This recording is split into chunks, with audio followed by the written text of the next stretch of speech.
Hey everyone. So today we're going to do a comprehensive installation video because I have this stock tractor in front of me and I've got to do it anyway.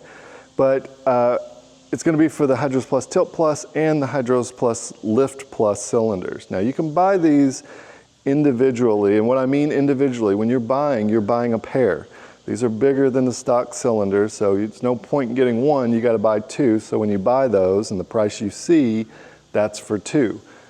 There's also a price for all four, which is what I recommend that you do, because and there's a couple scenarios where you're not going to buy all four, but if you come in and you're going to buy these two, you might as well save the roughly $300 and go ahead and get the tilt cylinders, because eventually you're going to buy those later. Now, there are some people who have an issue, they bend this rod or they knock a port off and they just want to buy a pair to replace the cylinders that are broken. Well, they really just want to replace one, but because these are different sizes, you can't do that, so you got to buy two. But the good thing is two costs, I think, less than one from John Deere, so think about that for just a minute. But with getting all of these, again, you should probably get them all at the same time if you can swing it. If not, you can buy them piecemeal if you choose. Now, let's talk a little bit about the different loaders. And I'll say this up front, the loaders are basically all the same, maybe save for the D120 loader. The D120 loader was around from about 2011 to 16, 17, somewhere in that range. And the difference in it and all of the other loaders is it was a pin-on loader. You couldn't remove it from the tractor, and you did not have, it had a pin-on bucket, so it was just, you got what you got, right? And that's okay, but not ideal for most of us. Most of us, at a minimum, we may not care as much about pinning on the loader here, but we do want the quick attach on the front, because most people eventually want to use a fork, want to use forks or grapple or something like that.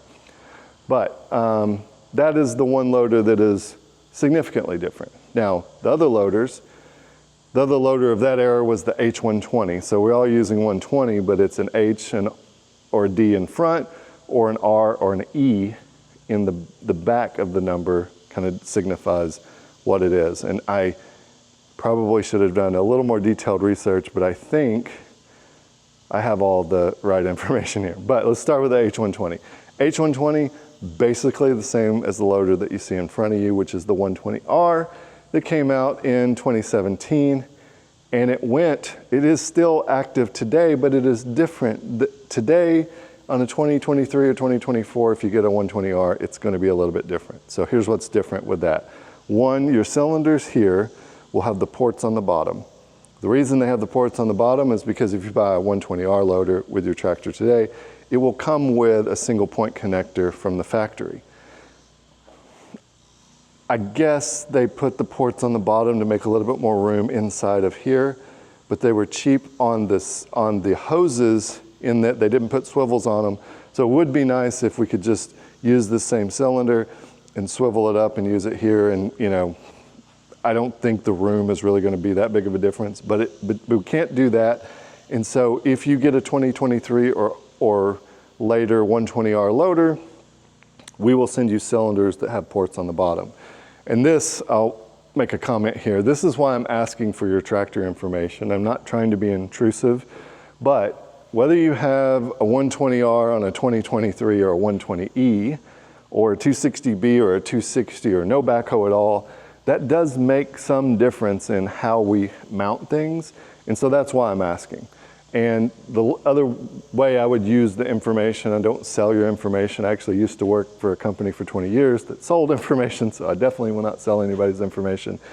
What I use it for is if I have something that applies to a particular tractor and say loader configuration, I can reach out to you and not just reach out to everybody as a blast. That probably concerns you a little bit less because you're either going to get it or you're not, but that's what I use your data for. I don't use it for anything other than that. So that said, this 2017 to 2022, I think, is when they changed to the 120R and the 120E. In 2017, you would have the 120R loader, and that's your only option. But in 2023, the 120R, as you see it here with no quick connects and the cylinders or the ports on the side, is now the 120E. The 120R has the ports on the bottom and it has the quick connect. And then lastly, we'll talk about the original 120R, which is the H120. It has the quick connects here. You can take the loader off, has identical configuration. It has different stickers on it and slightly different here in a good way, I guess, for the HydrosPlus. So this little nub right here, as you can see, has no interference. But when we make this cylinder bigger and we make it just so it can almost fit into here, it's a little too big and it's going to touch that. And I'm going to show you how to fix that. Now, this is the last cylinder, at least for the moment, as of this video, that I have that has any interference with it. So if you have a 120R, a 120E, then you're going to have to take a little bit of material, likely you'll have to take a little material off here. On my loader, I did not take the material off and it basically just knocked the paint off here, but most people are taking just like a 1/16 off each side, and I'll show you how to do that when we get to it. So that's the differences in the loaders, but virtually they're all the same and they all use the same cylinders. The last thing I'll mention is if you have a 200CX loader, or I don't remember, maybe it was just called the 120 loader on the 2210, the very earliest ones, the cylinders are not the same, so these cylinders do not work. I'll make a separate video. There is a little nuance to that, but I'm not going to get into it. But generally speaking, give me a call if you have a 200CX loader, and I can tell you which video to watch, or I can tell you what option you have. But the only loaders this is going to work on are the D120, the 120R, the 120E, and the H120. All right, let's talk about the tools you're going to need. And this is it. You're going to need some snap ring pliers, the ones that squeeze in. You can do straight or bent, doesn't matter. 15/16 on, you could do this on a wrench, I think. On this side, you might have trouble doing it on the wrench, but it's for this bolt here. Oh, you will need a 15/16 wrench. I don't have that out here because you also need something for this bolt, and you probably won't be able to get your impact in there. You also need a 13/16. That's for these connectors to the ports. And that's it. Oh, gloves. This grease on a loader is the dirtiest, hardest to get off your hands. If you've got some gloves, I recommend it. If you don't, it will wash off eventually. So let me get going. Oh, well, last thing I'll mention, I put the loader up like this, and that's because I want there to be some movement either way in the rod. And it doesn't have to be quite this high.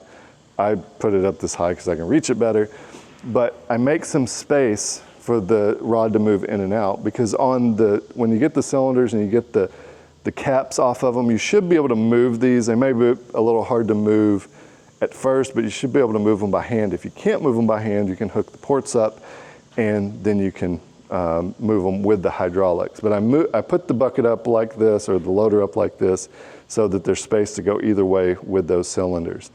You might, if you're really fickle, I'm somebody who will probably try to figure it out later, but I think it's a good idea to see what configuration these are in. Of course, these are on video for me, but just so you kind of know how the hoses are routed, because once you tighten these down, they don't move, and if you put them the same way they were, you can guarantee that they're not going to interfere with anything.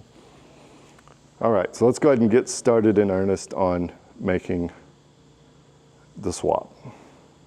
All right, got my gloves on, went and found my 15/16 wrench, and I got this grimy oil bucket here. I forgot to mention, you're going to need something to put some of this excess fluid in. I guess you wouldn't have to do it, but most of the time if you want to store them compressed, when you compress them, the fluid is going to come out here, and then you'll go the other way, and I'll show you how to do that.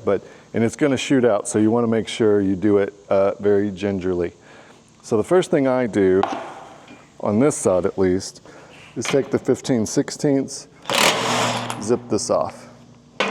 Now this thing was all floppy, which is unusual, but it does have the spacers in it. So anyway, I'll put that and, you know, make sure that moves. I'll just use this. Oops, I don't need typically it moves easy enough that you don't really need a hammer. All right, let's see here.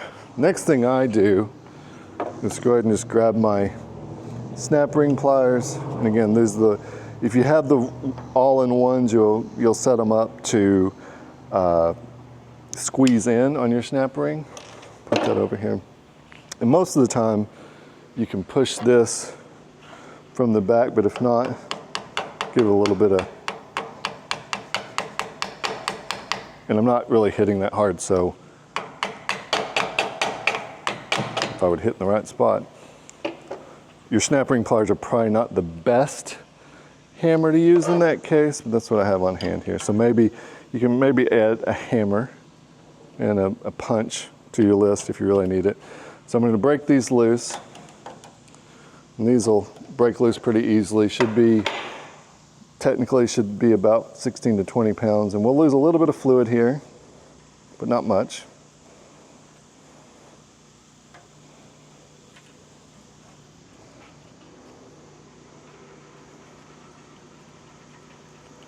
And then we'll go ahead and pull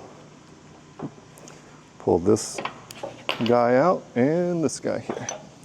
And once we got these guys out, put this here. If you're going to push down, go ahead and put your cylinder in and then push down very slowly. Try to catch as much of this as you can. Good.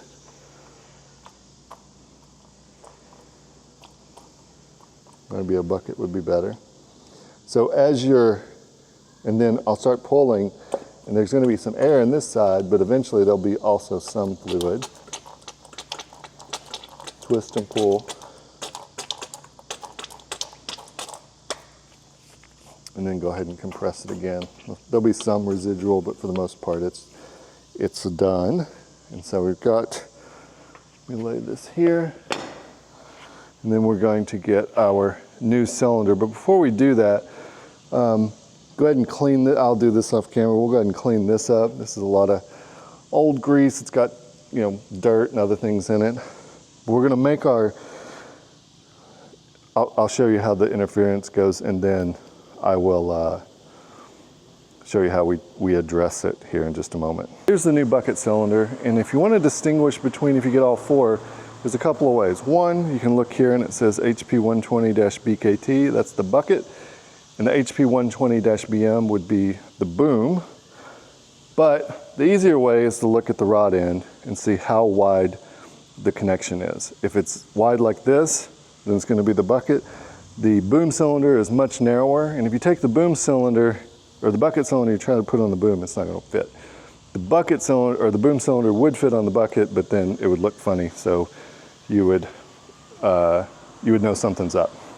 All right, so here's the spot where we have interference, if we have interference. Let's see here. All right, so I've got that in. You can see right there, there's just a little bit of contact that's being made. Let's see if I can. Yep. Now, it's so slight, but in most cases it's going to be there. You can probably get this connected, and as you work it, it would actually work itself down in there. And this is not structural, so even if that gets bent, that's not going to be a problem. That's not holding anything. But here's how we address that. So let me take this out, and I'll put this guy here, I'll get my grinder and I'll show you how we do it. All right, so what I've got here is just a typical flap disc. Now some people, some of my customers have chosen just to take a cutoff wheel and just cut that part off. You can do that, wouldn't be a problem. You could take the flap disc and grind this down flat, and that would, if you get down to a certain point, that'll cover it as well. I think the easiest, no, not the easiest, that would be the easiest. The less invasive version is take a flat disc here, and then we're going to take off some material, Don't know how well this is going to be able to be seen.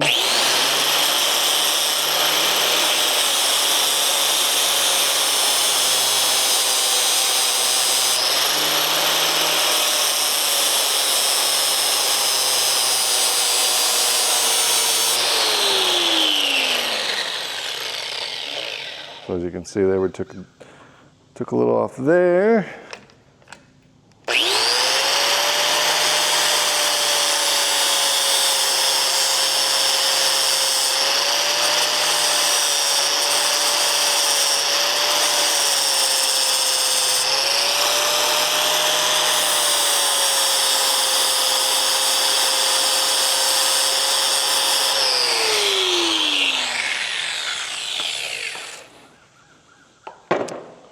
A little on the other side. We'll just take, you can do this a few different times just to see if you're where you are. That's going to be more than enough, and we have alleviated the interference. And now all I'm going to do, so if you have the 120R or the 120E loader, one of the things that I left off is you're going to need a little bit of green paint, or really technically wouldn't have any, just put some grease on that just to keep it from corroding. But most of us are going to hit it with a little bit of paint. I'll do that. I'll clean this up and do that, and then we'll get finished on the installation. All right, now that our paint has dried, we've got our cylinder here, and I've taken the caps off the end. But one of the things I want to call out is notice there's no O-ring. There's an O-ring here and no O-ring there. What happens a lot of times is the O-ring will seal itself, or it'll vacuum itself to the inside of the cap, so make sure you fish that out, because if you put these on without O-rings, you'll know really quickly. And then you can take your cap here and put it on your old cylinders to keep those nice and closed up. Now, I'm going to show you the technique that is harder, but most likely what you can do is you can take this and maybe put it down on the ground, and you start twisting, and you'll be able to pull this out, and you'll be able to make it the same length as your previous one whenever you took it off. Now, these don't have any fluid in them, so as you pull them apart, you don't have to worry about fluid coming out. There might be just a little bit of residual oil in them, but from testing, but they're clean, so they've taken air and cleaned them out. So you won't have to worry about it spilling anywhere. But let me show you how you can do it. If you don't have a good way, or if you can't get this unstuck, or you don't have the strength to kind of pull that out, there's another way. So first of all, go ahead and put your cylinder in here at the top. And let's see here. And you'll be able to tell, but see how I'm turning this because it's oblong. And it only goes in one way. Okay, here we go. Trying to do this behind the camera is not as easy. So I'll get it started. And then I didn't have a hammer as my, oops. But having a mallet or something for some persuasion is probably a good idea. Now, if you want to, you can go ahead and find your snap ring and go ahead and put your snap ring in. So, because this part, it's done.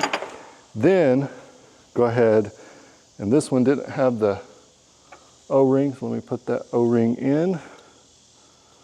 I can get it out. Now, once you seal these in, you won't have this same, this is just because they're brand new O-rings. Put this O-ring in place. Go ahead and tighten this down.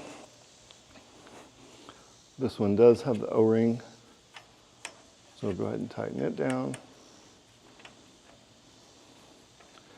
Now, before I do this, as you can see, I have the other side off because I wanted to paint them at the same time. Well, before I do this, I gotta go put the other side on. So let me do that, and then I'll show you this technique. Well, I just realized that I can show you both since I have two sides. Now, I've already got the hoses on that side, so I've switched to the other side. So I've got the hoses on that side. If you want to do it the first way, and it's the way I usually do it, go ahead and put your cylinder in like we did on the other side, but don't attach the hoses. Leave those off. And then that'll hold it for you. And if you twist this and pull, like I said, there's nothing in it, you can pull it, and once it breaks free, I say that, it's fairly easy to do. So what we're doing now, just gonna pull, try to get it at the exact right distance.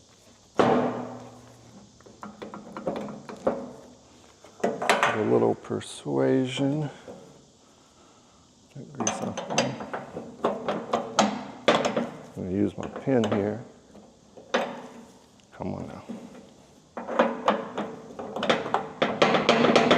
Yep. Put this guy in.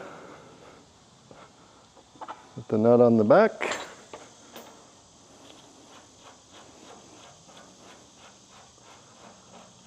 And then attach our hoses. And this side will be done. So that's one way to do it. The other way is to use the tractor's hydraulics, and I'll show that now.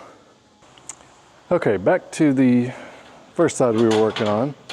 And we've got the hoses connected on both sides, so don't do this unless you have all the hoses in the circuit connected. But let's say we have tried and we cannot get this unstuck. It's just jammed in there and we can't get it exactly right. So if that's the case, with all your hoses hooked up, you can go ahead and start the tractor.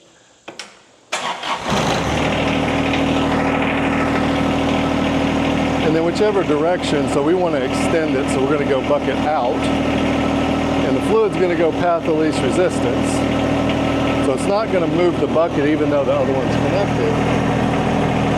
Twist this.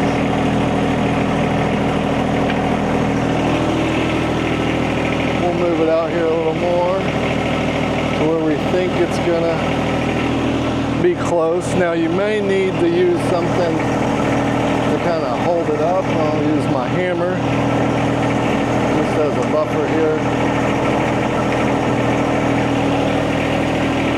We'll keep coming out. Try to get it straight.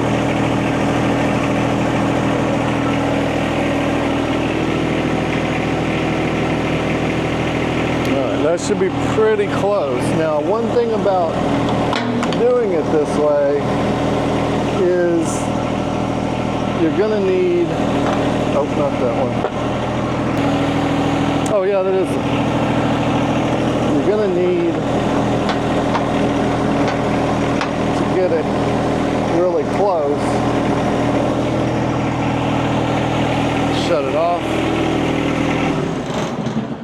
And we're close enough there, but then you may, I didn't have this on my list, but having a good set of channel locks handy might be good for, because these, since they're oblong, you do have to twist them. So we get this in the right spot. And on this side, since we have this virtually useless leveler, we will put our spacers in here.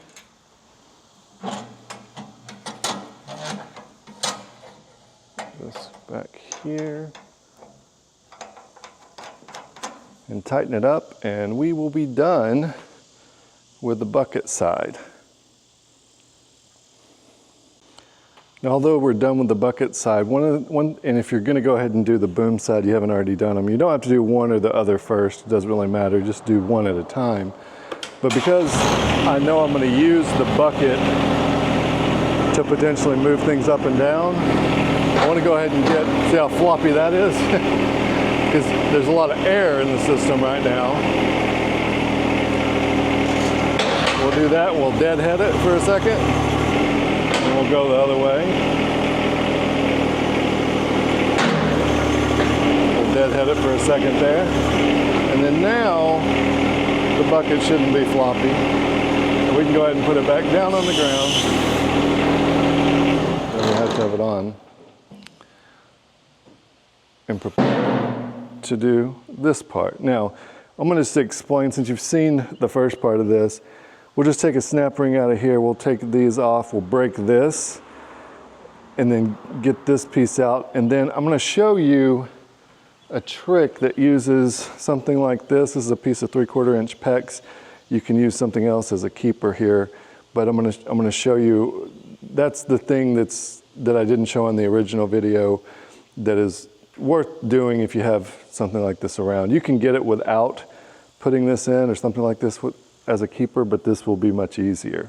So let me go ahead and get that part done since you've kind of already seen it on those, and we'll get to the hard part.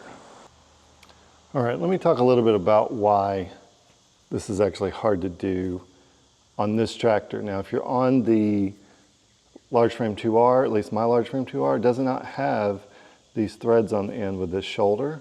So it is actually easy, and you don't really need to use the piece of PEX, which is about 8 to 10 inches long. That's what you would need, probably at least 8, but a little longer is okay too. But the problem comes in as you're trying to stab this in here. As you get it stabbed to one piece and you make progress, the shoulder hits. I don't know if you can see that, the shoulder will hit. So in order to make that easier, having something that doesn't have a shoulder that's just straight, and you want to probably cut that a little bit blunter than I did. But let me show you how this works. And one other tip that I've made this mistake, and I've had customers make this mistake, the rod side goes towards the operator. So on this side, we've got a lot of people are going to try to do the cylinder side. It just seems like that might be, you know, the natural way, and I've done it myself. So just keep in mind that the rod is on this side. And what I'm going to do, actually, I'm just going to stage this here before I get the cylinder up there, since I don't have a friend to help me hold it, is just go ahead and get this PEX started. Come on. And not all the way through, but started. And then get your rod side again up here and start pushing it through. Get through the other side. And then at that point, we'll have to do some manipulation. If you can see, check. Kind of can. There we go. We'll go ahead and push it all the way through, and we'll push it all the way through, even through the parking stand, which does have a connector on the back. That's what I'm trying to get. Let's see here. Get my pliers.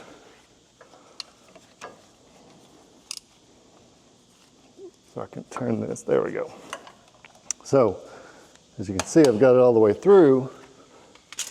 And the beauty of using the PEX is that size-wise, you can put the threads inside of here, and basically at this point, you can chase this thing through, usually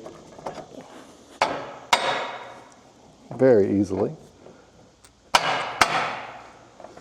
Get it twisted in the right direction here. A little more.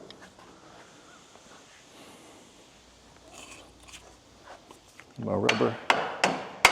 And boom. Easy as that. That is much easier than what I did originally. Oop, come on. And I unfortunately cannot remember who recommended this. I think I mentioned I've used a similar technique on other things, but it did not occur to me, and I don't know if it would have ever occurred to me had he not mentioned it. There you have it. Now that we've got this in place, nice and easy, that's the hard part. As for the other piece, we'll do it the same way we did on the tilt cylinder. I'll connect the two hoses up, and you know, you can either pull on it like this. Let's see if I can get it one-handed. Nope. See, can't get it one-handed. I'll go ahead and put these on, push it out, connect it up, and we'll be done. All right, that's it. We got everything cleaned up. We've got our zip tie that comes with the HydrosPlus cylinders on, and it looks just like a factory John Deere 1025R, except now you've got roughly 36% more lift capacity. And we'll test that, but we'll do that in a different video. That way it's a little easier for people to find. But this is the install video. I think you'll find that it's very easy, and especially if you, I think it's definitely worth, you can see it right there. Go get you a piece of 3/4 inch PEX. That will save a whole lot of time on this part of it. Now, if you have a D120 loader, that won't be required, but any of the other John Deere loader versions, definitely consider doing that and saving yourself some time. Questions, comments, leave them below, and thanks for watching.